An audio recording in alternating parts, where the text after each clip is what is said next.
হচ্ছে গণমাধ্যম ছাড়া রাষ্ট্র সমাজ অচল। এখনকার কোনো আধুনিক সমাজ রাষ্ট্র চলতে পারে না।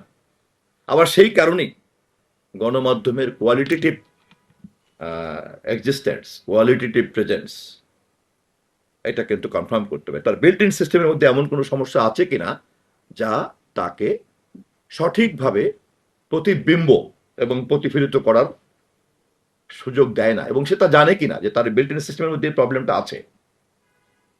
সো আমি খুব বিনয়ের সঙ্গে আমি গণমাধ্যমকে এই বিষয়টা নোট রাখার জন্য অনুরোধ করব। গণমাধ্যম অন্য সব ক্ষেত্রে যেহেতু আছে, ফলে স্বাভাবিকভাবেই ব্যাংকিং ক্ষেত্রে এটা থাকবেই। মানে সে কিভাবে জানবে তাহলে?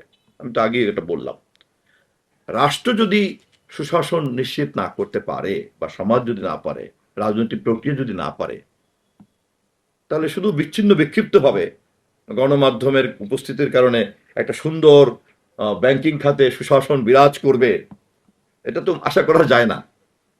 অতএব এটা কিন্তু অঙ্গাঙ্গিভাবে জড়িত।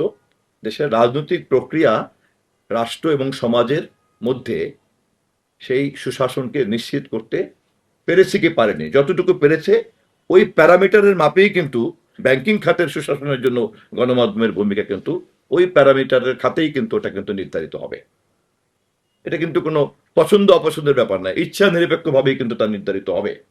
অতএব এই মুহূর্তে ব্যাংকিং খাতে সুশাসনের ক্ষেত্রে গণমাধ্যম যে ভূমিকাটুকু রাখতে পেরেছেন, এটুকুই যেমন আমাদের সম্পদ, যা তারা পারছেন না তা কিন্তু জাতীয় ক্ষেত্রে সুশাসন প্রতিষ্ঠা করার যে ঘাটতি